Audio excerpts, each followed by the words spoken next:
a show that tackles the big issues affecting the BVI and the rest of the Caribbean. Searches for answers to today's big questions and gives viewers a unique perspective on developing stories. Follow the big story with me, Kathy Richards, only on GTV.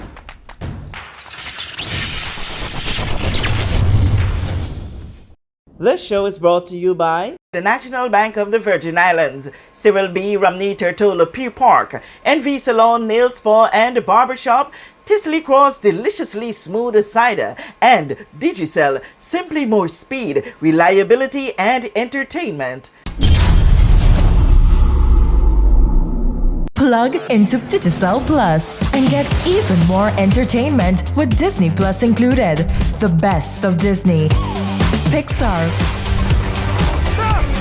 Marvel, Star Wars, and National Geographic all in one place. Whenever you want, plug into Plus to enjoy Disney Plus and much more with a home fiber bundle. Sign up today. Digicel Plus. This is The Big Story. I'm Kathy Richards. I want to thank you so much for joining us for the very first edition of this week. In studio with me is Mr. Don Martin, a first-time guest on the set. Don, it's a pleasure having you. Thank you very much. Caught up the other day there at the Rotary Club of Yes. Central Turtola's meeting. Very interesting conversation, and I was not going to let it go without having you here. Thank you very much. Okay, Don, first of all, a quick introduction to yourself. We know that we've read a lot, we've heard a lot of what you would have said about your roots in the Virgin Islands, but for those who did not hear or read it before, give us a little background to who you are and your being here in the Virgin Islands. Well, actually, my father, as I said the other night at the Rotary Club, is from the King Garden Bay region, which is Soldier Hill. And my grandfather and great-grandfather all came from that region. On my mother's side of the family, we're from North Sound Virgin Gorda, which is the Crickeys. My mother was a Crickey, and my grandfather was Oswald Crickey. My grandmother was Oxalina Crickey. And practically the entire North Sound region are my cousins. And then my grandmother actually is from Great Harbor, Jules Van Dyke. Her maiden name was George. So the George, the Leonards, the Chinnerys are all my family as well. So even though that I wasn't born or raised here, I have a deep history here in the BVI based on my family. Again, how long have you been back here now? Well, I should say back here, but... I've been here, myself and my brothers came here about, right after Hurricane Irma. Because what happened, after the hurricane, we decided, we saw an opportunity. And we were doing some developing on family property at the time. And we decided at that moment that we saw an opportunity to maybe start a construction company and help to rebuild the BVI, where we were actually from, our family was from. So we came down here and started the company. And our first contract was given to us by Dr. Miriam Hodge, which was the Omar Hodge building. It was a big contract. And quite frankly, we were kind of fortunate to get that. And I'll always give thanks to her for giving us that opportunity. And that really launched our company from that moment. And we did the pub, we did a government contract. One contract we did for the financial building over there by the high school. Okay. We did that. We did NV style. So we've done a lot of work here in a modern way. Okay. Because all our factories, we deal with high technology. We deal primarily direct with factories. Okay. And we don't really go through the middleman. And I think the issue here, when we first came, a lot of people were reluctant to sometimes buy from us because everybody was used to buying from the United States. But as you buy from the United States, you're really buying from China. So from China to the United States to here. So you're just paying a lot more money. Oh, yeah. So once, I guess, after we were able to convince people that we're delivering a great product, people kept coming to us. We must have delivered now at least 35 kitchens here in Tortola, and we designed the kitchens. My brother Derek is an excellent designer. And actually the kitchen, we deal with the women. You know, the men have nothing to say. Okay. They just want the food off of the They have nothing to say, and so each woman has their ideas and their taste. Yes. So each kitchen is very different and tailored to that individual. Awesome. Yeah, so proud of that. All that time you were quite quiet, like under the blanket, just doing what you had to do until we start hearing about black man white industry. Woo, wow. A topic that, you know, it's one that could brew some controversy whenever it's spoken of when it comes to dealing with black and white. We're talking there about people. Now, it started with your book, with the writing of that book. Give us a little background to that, and how easy or challenging was it to put such a name to a book?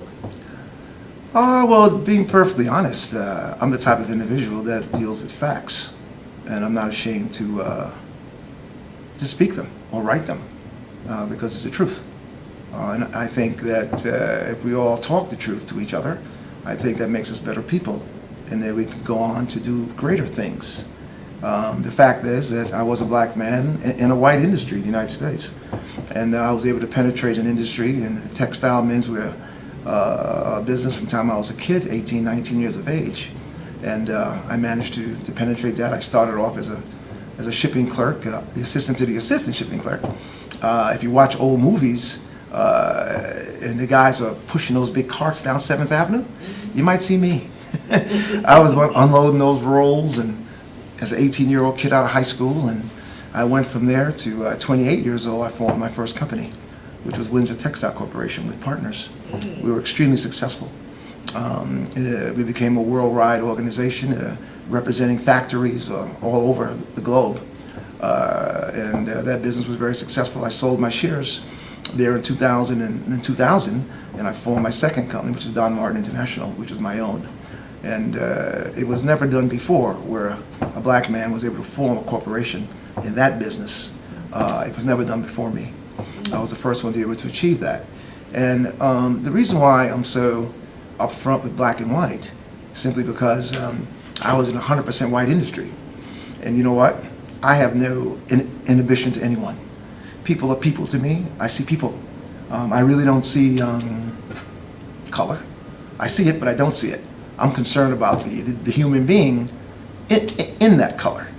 And that human being can connect with the other human being. And I think, and that's how I was able to do that. In the South, when it was supposed to be a very prejudiced region, I dominated the South as far as doing business against my white counterparts. And it did not matter. And that's why I was put into a museum because of that exists right now in Bremen, Georgia. Okay, but for those persons who would say, okay, yes, you say that you don't see color, but you see a human being. Why the label black and white? Because we were black and we were white, and I want to bring attention to that because I want people to know that because we're different in color, that we can still be together as a human being. And my travels all over the world, whether I went to India, to China, to Uruguay, or to Istanbul, or all over Europe, I found that the people, for the most part also, that we're all really the same. We really are. I mean, we have some differences, some cultures. In fact, the one thing I learned quite quickly was how we toast at different places in the world. Oh. Okay, I mean, like if you're in Eastern Europe, in the Eastern Bloc, like in Slovenia and in Romania and these areas, they say Nastravia is how they toast. And when you toast with them, you have to toast and look into the eyes. Oh. And if you don't look into the eyes, it's an insult to them. Oh. Yes, and this is one thing, it's a cultural thing, all right? So sometimes I used to make a mistake, and then they would say, eyes? Sorry, all right? And look into the eyes, and then you toast. That's one example. Yeah. Another example, in Korea, in Seoul. In Korea, when you go out to dinner, all right, and you have the management, and you have the sales, and when you top your glasses for a drink, the person that is not in management has to put their glass underneath the management when they go like that. And it's just a culture. So when I was out to dinner there one night with a whole group of guys, I put my glass up, and I said, okay, all you guys put your glass underneath mine. Your management. Exactly. I'm the boss here. All right? That's a joke. It was very funny. It came off really great. Yeah. I'm just making a practical example Yeah. of cultural differences. But at the end of the day, people all over the world, all over America, we want the best for our children. We want good schools. We want to have some fun. And at the end of the day, live a good life. And I think all of us as human beings want that. Okay. You've been home here for a few years. Yeah. Yeah, it's been 4.5 years. 4.5 years. That's and correct. You've made an assessment when it comes to dealing with that very issue of color or types of people. That's correct. You spoke a bit about it recently, and there are those who are totally in agreement. There are those who have some reserves as to Correct. How it's interpreted, and there's those who say, "Listen, you are totally wrong. Nobody could have been dropped off anywhere." Talk to me about what you were exactly trying to say in that moment. First of all, I want to apologize to some people that I may have offended. Actually, I had no intention to offend anyone. I'm not a divisive individual. Those are people who know me. I'm a very kind person. I'm a very aggressive person. But overall, a divisive one, I'm not. I think my comment was a bit misunderstood. I wasn't trying to say that you shouldn't be proud of your country. I wasn't saying that. What I was mainly trying to say that since I've been here, I've seen, some tension between people that aren't from here and people are from here. And this a bit disturbs me.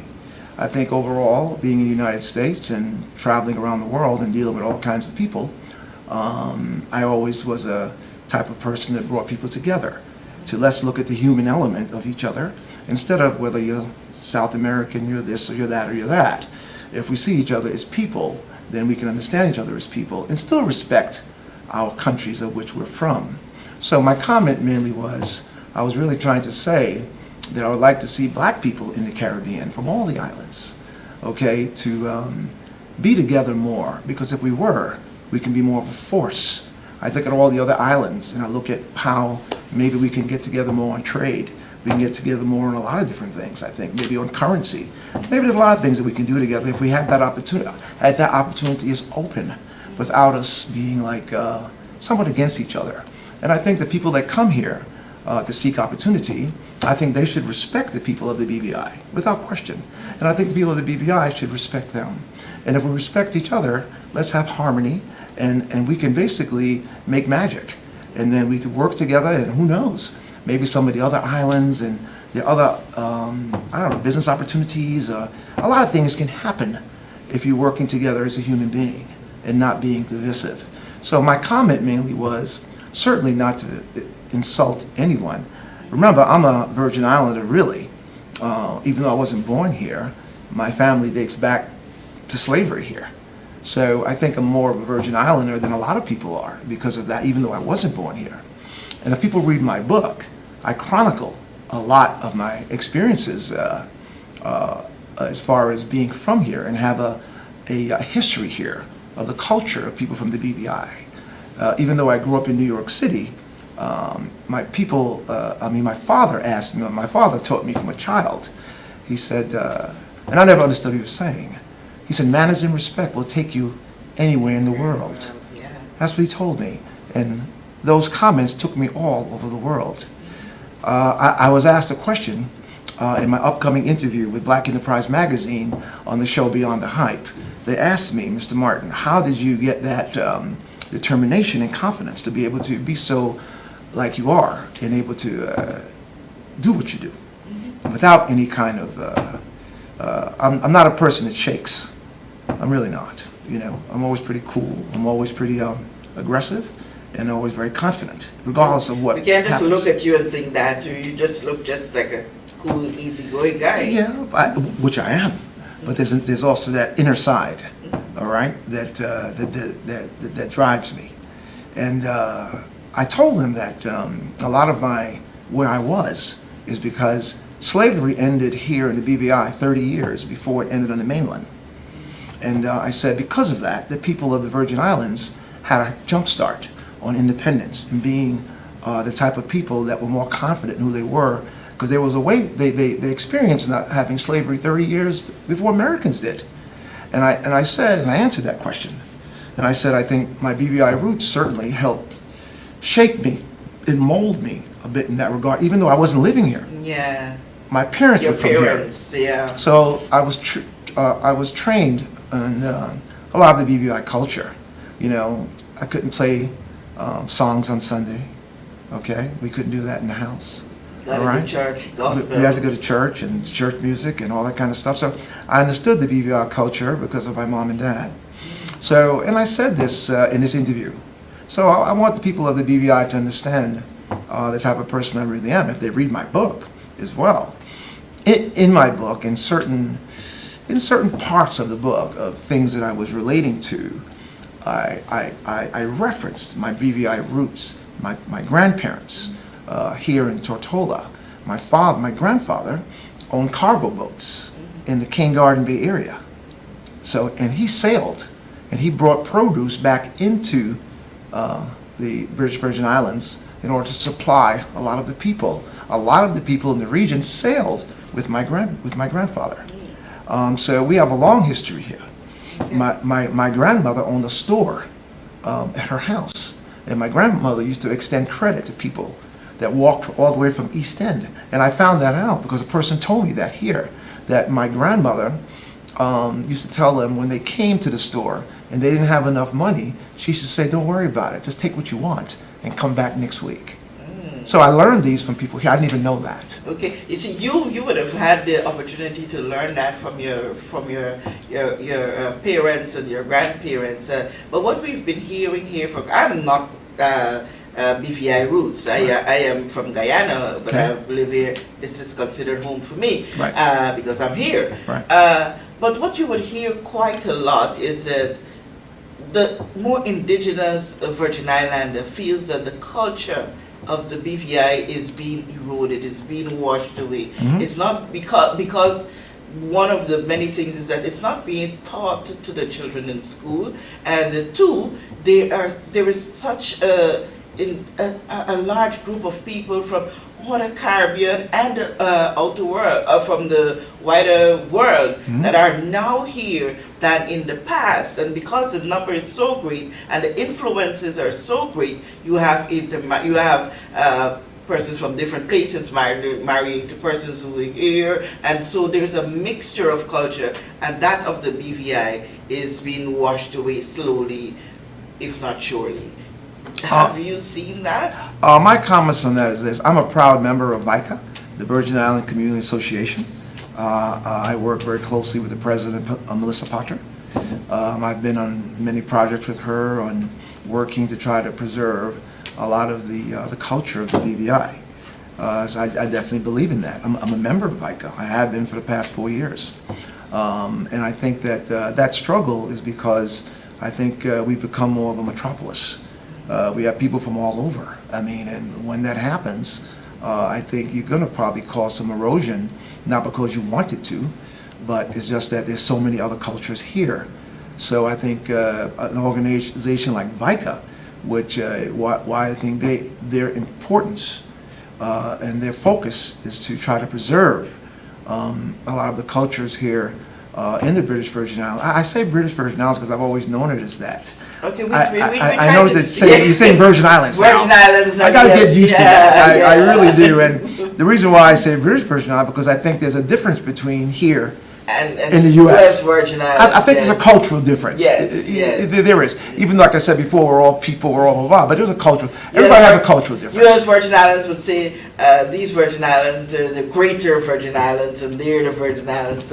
You know, it's, but you know, the bigger conversation is that the VI is the VI. Correct. VI is but to get back to your question, I think that is a problem right now. I really do, and that's why VICA exists. And I have conversations with Melissa all the time about what we can do, you know, to help preserve a lot of the cultural part of the BVI, this way that the children and grandchildren can grow up and understand that.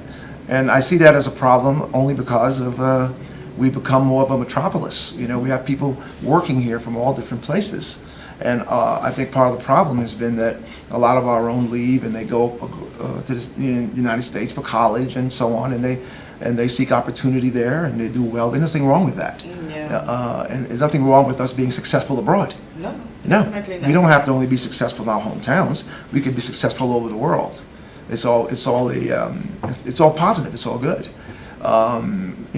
So I don't have all the answers, Miss Kathy, but I do recognize. I guess with time I recognize some of the problems. Yes, and But, see, there I is do. a way to work it. I do, but I'd like to sincerely apologize to some of the people that I may have offended. I have no. I'm a man of peace and togetherness, and want people to be together, because I think if we are together, we can be a force. Awesome. Yeah. And I am so happy that you would have had the opportunity to make peace on this platform. Quickly, how can we get your book? Where is it now? Well, the situation with my book, actually, I saw some things. I read some things, some comments about that. Some of them were pretty vicious at me, but that's okay. I'm a big boy. You know what I mean? It's okay. I mean, it proves that, I guess, how passionate some people are. Yes, about where they're from, and that's to be respected. That's to be respected. So if I spoke something that maybe was wrong, I hope I'm explaining myself as to what I really meant. I'm not angry at the people that came at me. You know what I mean? I'm really not. I read it. I would never respond to it. You know what I mean? I could respond to it on this forum. Okay. Okay, and I think that's what I've done here today. Okay. As far as my book is concerned. My book was published 6 weeks ago in New York City on Park Avenue. All the action happened in New York City, so I launched it there. Okay, we have a relaunch here. And I'm going to have a relaunch here as well. But I launched it there first, because that's where I really did business, and that's where it was at, and that's where my following was. And it was a beautiful, really, a lot of the press was there. Models were there, designers. Yes. Who's that good-looking guy on that page? Who's that guy there? He's not a bad-looking guy, is he? Anyway, this is my book, Black Man, White Industry: My Journey Through the Men's Fashion World. And the ironic thing is that white people are not offended by my title. Okay. They're not offended with my title at all. And why should you? The fact is that you're white and I'm black. Exactly. Okay, and I'm not hiding behind that. At the same token, I'm saying that we are still human beings that happen to be white, black, Spanish, whatever we might be. Yes. And we shouldn't hide behind that. I heard the term African American. They came up with that a long time ago. I'm a black man. In my eyes. I never used the term African American because I consider myself a black man. Okay, and I have no problem saying that. And so this is my book. On the back, you'll see on the back here. These are all beautiful fabrics from Italy, here, and putting together in a montage, just to give an idea of what the menswear industry is all about. The book itself is a book that's told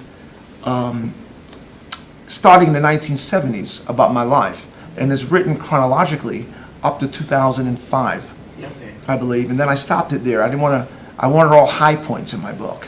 I didn't want to drag it on. It's about 300 pages, which is a book that I think it's not too long. Comfortable read. Comfortable reading. Yes. But it says a lot. It teaches about fashion, about how fashion begins. It teaches about how fashion is made, how it's delivered, and I think it gives an education in that sense. Okay. It also gives an education on sales and marketing techniques. I'm a seller. I'm a marketer. Okay. That's what I do. And it's had a lot of techniques that I have learned. I didn't go to Yale or Harvard or anything like that. And I'm sure the professors there teach very well. I know what I teach works. That I do know. So my teachings come from my hard knocks learning, okay, and my paying attention to detail, all right, and being a person of color selling 100% white corporate market.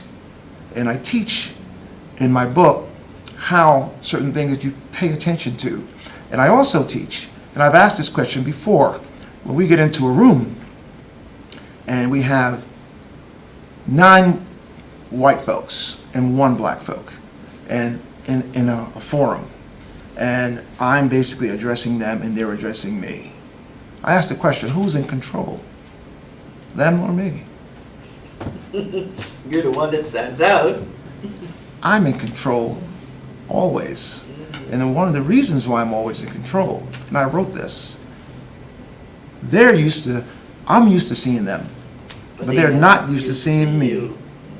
I control the narrative all the time. It's a very simplistic way of thinking, but it's true. Okay, and if you feel that command all the time, that comes out of you as an individual. People recognize that. That's a beautiful way to put it, because very often when you see that kind of setting where you have more of one and less of the other, the lesser feels that they're Correct. to be subjected Correct. to the greater number. Correct. No, but everybody looks at you. Correct. Because you are the minority in terms Correct. of number. So you're being looked at a lot. So Correct. why not demand the power? That's so great. Correct. That's a way to put it, you know. That's why when you say, I'm just a simple, nice guy, yes, I am. Yeah. And the idea is to, some things don't have to be hard. Some things can be easy and simplistic. But then there are times, don't get me wrong, as a businessman, I'm a pretty tough guy. Okay? There's another side. All right. But that doesn't need to be out there unless it's needed. Okay. And another thing I'm going to say about that in dealing with white people and black people, we have a tendency as people, when we get into those things where we are the minority, then the white folk tend to sometimes clown us. I've seen this in a lot of corporate America. And we as black people laugh, and stuff like that. And we don't like it, but we take it because we think that we should. I say no. I think that is the message that you were trying to say the other day, too. I say no. I correct people all the time.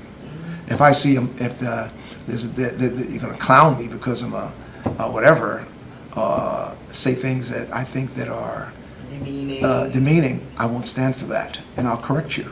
Now, either you'll accept my correction, or you won't. If you don't accept my correction, I have no problem with that. I mean, in my companies, honestly, I had situations that came up, and I spoke out, and some people never came back to my showroom to buy from me, and I didn't care. It's okay. Your business never failed. No, because I got the reputation around that, you know what, Don is what he is, but Don is a guy that's strong. He wants respect. You have to respect him, and you have to respect my company. Because if you can't respect my company and me, then how am I going to do business effectively? I can't do that. All right. There's a whole lot to learn from you, and I think that, now that you are here doing so many things, you're not going to be invisible. No, not at all. I know there are going to be more opportunities where we sit here and talk on different topics, and it'd be my pleasure. Knowing that you with VICA even greater. So yes. I want to take this time to say thank you for sparing this time to share some more. There was one more thing I wanted to say. Yeah. I play basketball at the sports complex in the morning. Okay. With a bunch of roughnecks. All right? I'm the oldest guy in the gym. Oh. Okay? I am. It's okay. And they get the best of me most of the time, but there are days that I get my I get my share in sometimes. But I wanted to say that this is just an example of what I'm trying to say. In that gym, there are people from all over the place, from all different islands, from here. And you know what? We don't care.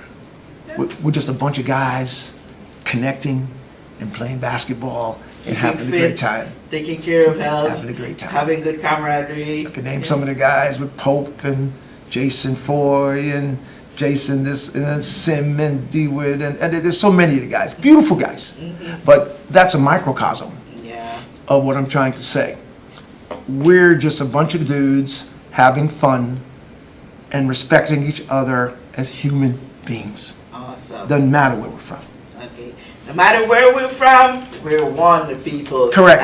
I usually say we're different colors and all of that to make the earth even more beautiful. What if all of us looked the same, did the same thing, smiled the same way? How boring it would have been. Don, I want to thank you so much for taking time out to be here. It's and my pleasure. Thank you for joining us for this edition of The Big Story. As always, I'm Kathy Richards.